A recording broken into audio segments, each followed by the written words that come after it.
Chut, foutraque. Écoutez voir. LDPA LFDM. Ou, si vous préférez, le dernier podcast avant la fin du monde. Une série écrite, réalisée et interprétée par Scribe. C'est depuis son laboratoire marseillais que le professeur Relou annonça le premier qu'un astéroïde rebaptisé Guntar entrerait en collision avec la Terre le 30 décembre de cette année-là. À la veille de la catastrophe, lui vint l'idée géniale d'enregistrer quelques-unes des rares émissions encore diffusées à la radio. Pour lui, ces enregistrements deviendraient la preuve irréfutable de l'existence et de la présence des humains dans la grande histoire de l'univers. Voici ces enregistrements. Nous sommes le 29 décembre 2023. Il est pile 11h.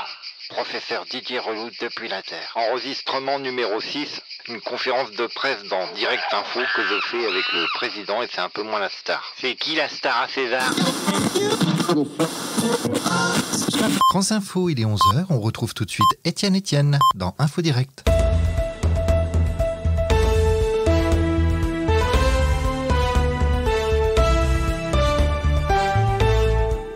Bonjour à tous et bienvenue dans Info Direct. Merci de nous rejoindre pour suivre en direct le discours du président de la République, Raphaël Macquaron, le président qui sera accompagné par le catastrophologue français, le professeur Didier Relou, pour répondre aux questions des journalistes. Alors le président qui sort à l'instant d'un énième conseil de survie et qui devrait nous en dire un peu plus sur les tentatives prévues aujourd'hui pour détruire, ou au moins on l'espère, détourner l'astéroïde Guntar avant qu'il ne percute la Terre la nuit prochaine. Voilà, il est 11h01 et j'aperçois sur mon écran Jeanne-Françoise Blanquette, la directrice de la communication du président, qui commence à s'adresser à la presse. Je vous propose donc de rejoindre sans attendre la salle des fêtes du Palais de l'Élysée, à quelques secondes maintenant de la prise de parole du chef de l'État. C'est parti. Bonjour à tous et à tous.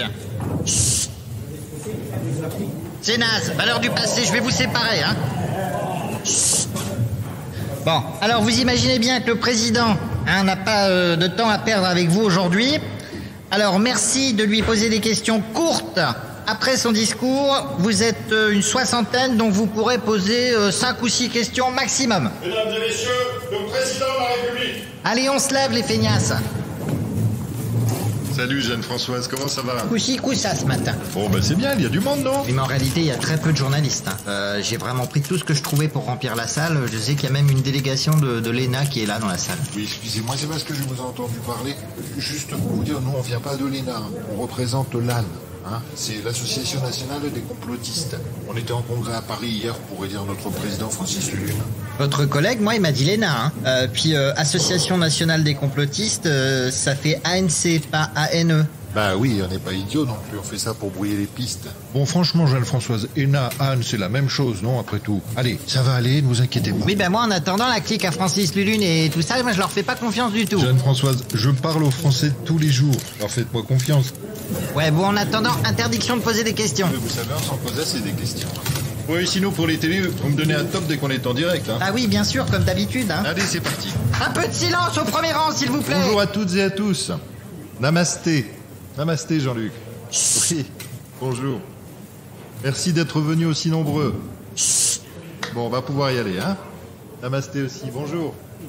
Bonjour, professeur. Bonjour, monsieur le président, Asmaté aussi. Professeur, vous faites attention parce que votre micro est ouvert, on entend tout ce que vous dites, hein. Excusez-la, professeur, elle est énervée en ce moment, je ne sais pas ce qu'elle a, elle est à cran. Non, mais et ça, alors c'est les femmes avec la fin du monde, hein. C'est des vraies saucettes, alors. Oui, ben attends de voir ce qu'elle va te mettre, la chochotte. Attention, monsieur le président, on reste concentré. En direct à la télé dans 3, 2, 1, top!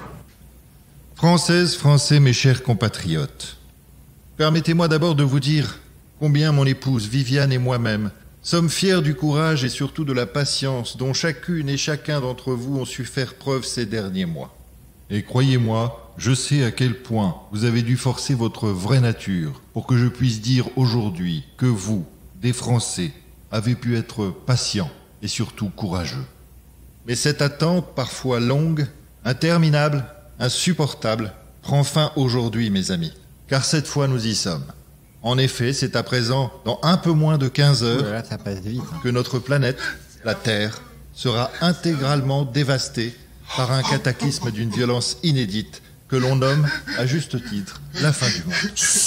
Et si nous parlions plutôt de la fin d'un monde? Car à l'instant où je vous parle, mes amis, Vous êtes encore en vie. Et comme le dit si bien le dicton, tant qu'il y a de la vie, il y a de l'espoir. Alors peu importe si l'on vous rappelle sans cesse que vos chances de survivre à cette catastrophe sont extrêmement minces. Car il est très probable que certains d'entre vous aient la chance de voir le jour se lever à nouveau. Ça, c'est pas sûr. Alors oui, j'entends les mauvaises langues qui disent que c'est impossible, mais impossible n'est pas français. D'autres diront aussi que ce nouveau monde remodelé par l'apocalypse sera devenu un véritable enfer sur Terre.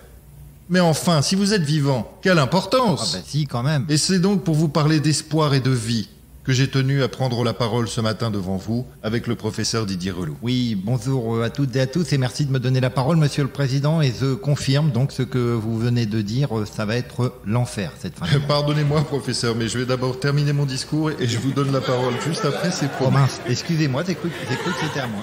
J'imagine que vous connaissez tous le professeur Relou. Non, c'est qui ça? Non, moi je vois pas. Quelqu'un qu'on connaît? Est-ce que c'est quelqu'un qui existe? Qui a des lunettes? Monsieur à côté de vous?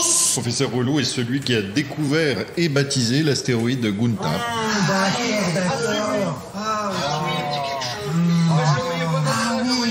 Je vois maintenant. Il était plus jeune. En même temps, il fallait le savoir, hein, c'était pas facile. Moi, je vois toujours pas qui c'est. Ouais, la prochaine fois, donnez un indice au moins. Ok, très bien. D'ailleurs, je profite de cet instant pour le remercier. Bon bah de rien, c'est normal, si tu peux aider... Reprenez, Monsieur le Président, reprenez. Oui, alors j'en étais où? Nanana, l'espoir, tout ça, vous couperez au montage.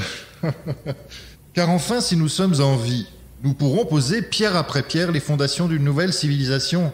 Et croyez-moi, il ne suffira pas simplement de ripolliner la façade. Ah, ça c'est sûr. Le temps venu, nous pourrons imaginer ce nouveau monde.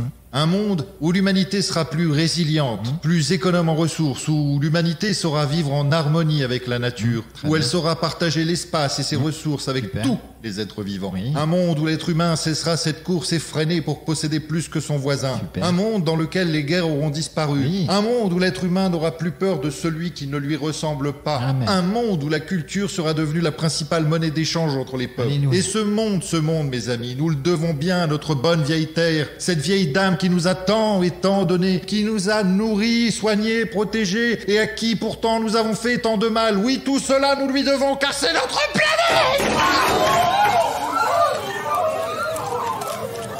Oula, ça va, Seth? Non, mais vous savez, c'est comme si j'avais oublié de respirer, et d'un coup j'ai vu des milliers de papillons, et on aurait dit qu'ils voulaient se jeter sur moi pour me dévorer les jambes. Ah oui, bah c'est complètement con comme idée en plus. Oui, mais ça m'arrive de temps en temps, hein. Bah sinon, vous êtes peut-être un peu trop émotif. Bon, allez, j'en étais où déjà? Bah écoutez pas, mais à un moment, Oui. vous avez crié notre pays. Exact, merci professeur. En attendant ce jour, je sais que tout le monde n'a pas ou n'aura pas le courage de garder l'espoir. D'ailleurs, permettez-moi de m'adresser quelques secondes aux familles qui sont dans la peine, endeuillées par la perte soudaine, souvent brutale, d'un ou plusieurs proches qui ont mis fin à leur jour ces derniers mois. Malheureusement, l'être humain est ainsi fait qu'in petto, chacun peut choisir d'emprunter un chemin différent, plus facile. Je sais que vous aimiez profondément ces personnes qui ont choisi d'en finir avec la vie avant même de connaître le sort que la vie leur réservait. Ouais, bande de trouillards. Espèce de lâche. Ah, bah, les cuisinés. Non, ne les sifflez pas, s'il vous plaît. C'est vrai qu'il est très difficile de comprendre et d'accepter un tel choix, mais sachez malgré tout que leur désespoir offre une véritable opportunité à bon nombre de nos concitoyens, notamment si l'on pense aux réserves d'eau et de nourriture économisées, ou encore aux places libérées dans les abris ce soir. Et pour vous qui avez perdu un père, un frère, un fils ou un mari, une mère, une sœur, une fille ou une épouse désespérée, demandez-vous plutôt ce qu'aurait été votre vie après la catastrophe si vous aviez eu à gérer, en plus de la faim, de la soif, de la maladie, du chaos et du manque d'oxygène, les souffrances mentales d'un proche désespéré. Ah bah ça, moi je connais bien, hein. C'est mon berdé allemand, Gunther, qui s'est suicidé. Hein. Un matin, je l'attache à la poignée de la porte automatique de mon garage.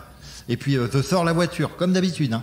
Et là, je le retrouve qui s'était pendu avec la laisse à la porte du garage. C'était affreux. J'ai rien senti venir. 5 minutes avant, il me demandait encore de lui lancer sa baballe, comme ça. Ouais, on s'en fout. Je sais pas ce qui lui est passé par la tête. D'ailleurs, c'est pour lui rendre hommage que j'ai appelé l'astéroïde Gunther. Ah oui, c'est moche. On en reparle juste après. C'est tellement difficile que j'ai pas encore réussi à le décrosser. Hein. Ça fait 3 mois, mon chien il se balance comme un malheureux à l'entrée du garage. Voilà. C'est donc pour les raisons que je viens d'invoquer qu'une nouvelle loi prendra effet aujourd'hui même à midi. Cette loi interdit à quiconque d'intervenir pour empêcher pour une personne de se suicider. Et cela est valable pour toute personne désespérée, que ce soit un adulte ou un enfant. D'ailleurs, dans un souci de simplification administrative, les parents d'enfants désespérés n'auront plus à remplir l'autorisation parentale de suicide qui leur était demandée auparavant. En effet, nous avons pu constater que dans de nombreux cas, cette procédure avait tendance à ralentir énormément le projet des enfants. Oui, parce que moi, par exemple, pour les siens, ils me l'ont pas demandé. D'ailleurs, je profite de cet instant pour inviter nos compatriotes qui prévoiraient de se suicider dans les 12 prochaines heures à aller s'inscrire sans attendre sur la plateforme gouvernementale je-laisse-ma-place.gouv. Grâce à ce simple geste, vous pourrez sauver des vies avant d'en finir avec la vôtre, en permettant aux autorités compétentes d'orienter au mieux nos compatriotes sans abri vers des bunkers où des places auront été libérées. C'est aussi ça, être solidaire. Sacrebleu, c'est quoi cette sonnerie? C'est rien, c'était Vladimir Poutine. Mais saperlipopette, ça va pas, vous, en ce moment, hein? Passez-moi ce téléphone, je vais le rappeler immédiatement. Hein, s'il insiste comme ça, c'est que c'est urgent, enfin. Ah bah ça y est, ça va être de ma faute. Bah c'est vrai que ça se fait pas. Allô Vlad, c'est Rafa. Comment vas-tu? Pourquoi lui peut utiliser son téléphone et pas nous? Attends Vlad, ne prends pas de décision à la va-vite comme ça. C'est long. Non mais écoute, à une journée près de la fin du monde, c'est ridicule, gâche pas tout. Vladi? Vladi? Moi je me tire. On dirait qu'il lui a raccroché au nez le russe. Bon, mesdames et messieurs, professeur Relou, je suis navré, mais je dois m'absenter pour tenter une nouvelle fois de sauver le monde. Mais je reviens vite, et en attendant, je vous laisse commencer à poser vos questions. Ah, bah c'est pas trop tôt. À vous, professeur Relou.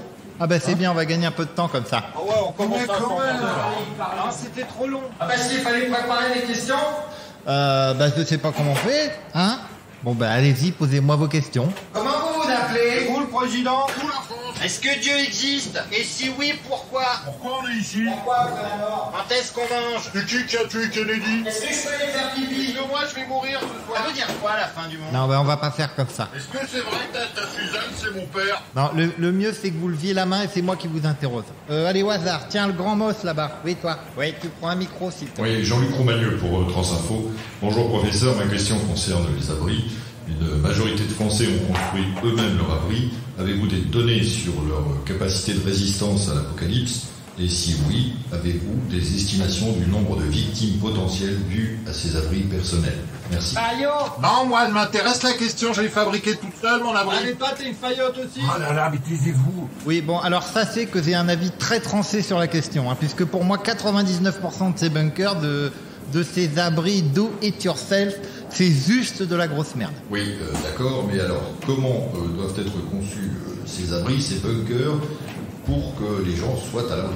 Bah c'est difficile à dire, mais disons que si votre abri n'est pas construit à au moins 12 mètres de profondeur, avec des murs en béton de 2 mètres de large, bah il ne sert pas à grand chose. Et encore même comme ça, l'onde de choc sera tellement énorme, si vous voulez, que vous avez quand même 80% de chance de finir enterré vivant. Non, pour être suffisamment à l'abri, le mieux c'est un abri souterrain, creusé à 180 mètres de profondeur sous une montagne par exemple. Ça c'est bien. Bah tenez, exactement comme celui où va se réfugier le président tout à l'heure. Hein, ça c'est parfait. Ah ouais, alors mon abri en paille, ça le fait pas? Le monsieur avec la vilaine moustache. Bonjour professeur, Louis Prunel pour Mediatart. Que pensez-vous de l'estimation officielle qui circule en ce moment sur Internet et qui estime qu'à peine un Français sur 100 000 a une chance de survivre à la catastrophe? Oui mais attention, les estimations faut se méfier. Ça me paraît beaucoup 1 sur 100 000. Hein. Mais bon, admettons que ce soit juste. Le plus important c'est de savoir dans quel état il s'en sort. Parce que sans bras ou sans jambes, avec le corps brûlé au 3e degré, bah forcément, vous allez pas loin. Oui, on peut pas nier que c'est un problème. Non mais là-dessus il a raison, hein. Bah, une brûlure au 3e degré, ça fait pas mal d'abord. 100 degrés, oui, et 3 degrés, non. Je le sais, mon père, il est médecin. Oui, toi le petit nain là-bas. Oui, Karim Benzoui pour la Terre. Ma question est la suivante. Nous avons appris cette nuit que les 2 missions américaines pour détourner l'astéroïde avaient échoué. Et désormais, le monde entier compte sur la France pour détruire Guntar. Pouvez-vous nous en dire un peu plus sur la stratégie choisie par la France pour y parvenir? Merci. Oui, bon, jusqu'ici, c'était secret, mais sachez que nous aussi, nous avons 2 opérations pour tenter de détourner Guntar. Parce qu'en France, on n'a peut-être pas de pétrole, mais on a des idées. Alors, vous avez tous remarqué qu'il n'y a plus de train qui circule en France depuis des mois? Oui. Ah si, moi si, bon, oui. Eh bien, c'est à cause de mon plan que j'ai appelé Opération Space Mountain. Alors, l'idée est simple, hein, j'ai fait démonter tous les rails de la SNCF pour fabriquer une rampe gigantesque. Essayez d'imaginer un grand 8 géant. Bien. Alors, quand Guntar va pénétrer dans l'atmosphère, il va se retrouver embarqué d'un seul coup sur les rails. Là, il va rouler en suivant les rails. À force, il va prendre un maximum de vitesse. avant de se retrouver sur un tremplin géant qui va le renvoyer dans l'espace. D'où le nom Opération Space Mountain. Space quoi? Moi j'ai rien compris. Moi non plus. D'accord, et à part Space Mountain? Ah ben c'est multiplier les chances de réussite en imaginant l'opération étoile filante. Vous avez tous remarqué que depuis des mois, vous ne pouviez plus manger de poissons. Bon, eh bien c'est parce que j'ai fait réquisitionner tous les filets de pêche de France, d'Europe et d'Afrique. Hein. L'idée c'était de les assembler les uns avec les autres comme un grand patchwork pour fabriquer un super filet géant. Alors grâce à ce super filet, on va attraper Gunther. Avec la vitesse, ben, les filets vont se tendre. Gunther va ralentir et à un moment, ça va faire comme une fronde, comme un élastique qu'on tend et qu'on relâche. Et donc le filet géant va finir par renvoyer l'astéroïde dans l'espace. Ah si, moi si, oui. Bon, maintenant, il faut croiser les doigts parce que dans un cas comme dans l'autre, il faut impérativement que Gunther arrive là où on a posé les pièces. Sinon, ça marchera moins bien forcément. Est-ce que vous pouvez répéter la réponse, s'il vous plaît? Bon, mon père, c'est Tata Suzanne ou pas? Vous fermez vos bouches! Bonjour, je rigole pas pour Télédrama. Bonjour, professeur. Donc, suite à l'explication de vos différents plans, à quoi faut-il s'attendre maintenant en termes de dégâts la nuit prochaine et dans les jours qui viennent? Merci. Ok, je vois que la confiance règne, mais bon, admettons. Alors prenons le pire des scénarios parce que c'est le plus probable. Donc on va dire que l'astéroïde vient s'écraser sur un sol composé de gypse et de calcaire. Excusez-moi, professeur, vous avez dit un sol composé de chips? Non, de gypse, pas de chips, imbécile, le minéral. Donc l'impact sur ce type de sol fracturera la croûte terrestre à cet endroit et laissera s'échapper des entrailles de la Terre de la vapeur d'eau, du dioxyde de soufre, du dioxyde de carbone. Bref, tout ça, si tu veux, ça va former une immense colonne de cendres et de cristaux qui vont s'élever de plus en plus vite dans l'atmosphère. Ce nuage de l'enfer va ensuite faire le tour de la Terre à des vitesses comprises entre 7000 et 40 000 km/h. Ce qui fait que le nuage aura fait le tour de la planète en à peine quelques heures. Là, les plus grosses particules vont s'illuminer dans le ciel. Ça sera un peu comme si tu voyais des milliards d'étoiles filantes.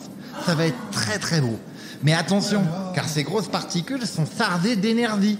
Et en retombant, elles vont faire augmenter la température de l'atmosphère de plusieurs centaines de degrés. Et là, si tu veux, dans mon jargon, on appelle ça l'effet rôtissoir. Hein? Et là, attention, saut devant, parce que tout ce qui se trouve au sol sur la Terre va s'enflammer instantanément. Donc c'est sûr, ça va chauffer. J'ai bien répondu à ta question? Je veux ma mère. Oui, ça n'a jamais quitté mon père. Oui, bonjour au professeur Hugo Lin, du magazine Binette et Bignou. Depuis quand êtes-vous sûr que l'astéroïde va venir percuter la Terre? Mais c'est quoi encore ce débile? Vous avez votre carte de presse, vous? Ah mais moi j'ai jamais dit que c'était sûr. Hein. Mesdames et messieurs, le président de la République. Tout le monde se lève. Ah ben c'est pas trop tôt. Voilà. Excusez-moi pour cette interruption, mais c'était très important. Figurez-vous que le président russe, frustré de ne pas avoir pu utiliser ses armes nucléaires sur l'Occident, a décidé de déclarer la guerre aux États-Unis et à l'Europe cet après-midi. Hein? Donc vous comprendrez qu'en termes de timing, cela ne nous arrange pas du tout. Donc je termine ce discours et je suis obligé de me sauver. Hein. Ceci dit, vous aurez remarqué que grâce aux excellentes relations que j'entretiens avec Vladimir Poutine, il a eu la gentillesse de me prévenir avant, et il est donc probable que je vous invite à regagner vos abris bien plus tôt que prévu. Voilà. C'est quoi cette sonnerie? Non, c'est rien, c'est César qui arrête pas de m'envoyer des SMS. Hein. C'est qui ça, César? Bah, c'est le singe avec qui j'ai refait ma vie, après le suicide de mon sien, Gunther. Ah d'accord, très bien. Non, je ne le savais pas. Bah, c'est peut-être pas ce que je voulais pas dire. Bien, je reprends. Oh, c'est pas vrai, je le coupe parce que sinon on va pas s'arrêter. Mais la solidarité, c'est aussi pour celles et ceux qui n'ont pas la chance d'avoir une place dans un abri ce soir, de venir aider à s'installer leurs compatriotes qui ont un abri. Car ce sont ceux qui seront à l'abri ce soir, qui auront la lourde tâche de devoir reconstruire ce nouveau monde. Et soyez certains que ce ne sera pas une partie de plaisir pour eux. Je vous demande donc, à vous, les plus malchanceux, de participer à cet effort collectif en puisant au plus profond de vous pour faire preuve d'abnégation et de solidarité envers les plus chanceux d'entre nous. Voilà, mes chers concitoyens. Malheureusement, l'horloge tourne et il est temps pour moi de me remettre au travail. Sachez que je ferai toujours tout ce qui est en mon pouvoir pour tenter de sauver ce qui peut encore être sauvé. Françaises, Français, que la force soit avec vous. Vive la République, vive la France, et bien sûr, vive la Terre. Moi je me tire. Ah ben c'est pas trop tôt. Chut. Oui bah allez hop, hein. Je vais y aller moi aussi du coup. Bonne chance à tous. Salut la compagnie. Je fonce parce que j'ai un hélico à prendre. Ciao, ciao. Voilà, la conférence de presse du président de la République est à présent terminée. 2 informations principales à retenir. La première, c'est que les chances de détourner l'astéroïde Gunther de sa trajectoire restent a priori extrêmement minces. Et la seconde information, c'est bien sûr cette guerre nucléaire qui pourrait finalement avoir lieu cet après-midi entre la Russie et l'Occident. Si jamais nous devions survivre à l'apocalypse, il y aura quand même de sérieuses questions à se poser sur l'être humain. Allez, en attendant, bon courage, portez-vous bien et surtout, restez bien informés. Ciao. À se mater. À se mater aussi. Ciao, ciao, bye bye. Ciao la compagnie. C'est ça, oui. Salut, c'est Script, cet épisode de LDPA LFDM est terminé. Merci beaucoup de l'avoir écouté. Si ça vous a plu, alors n'hésitez pas à liker, à mettre des étoiles, à partager ou à vous abonner parce que tous ces petits gestes qui ne vous coûtent rien ont une importance capitale pour les créateurs. Et pour les haters, pas de soucis, si vous avez été pris de tremblements, de convulsions ou de vomissements en écoutant cet épisode, sachez que vous serez pris en charge dans les plus brefs délais par le service après-vente des émotions qui vous aidera à gérer au mieux ce moment délicat de votre vie. Voilà. C'est tout, c'est simple, non? Allez, on se retrouve dans l'enregistrement suivant pour avancer tous ensemble, dans la joie et la bonne humeur, vers la fin du monde.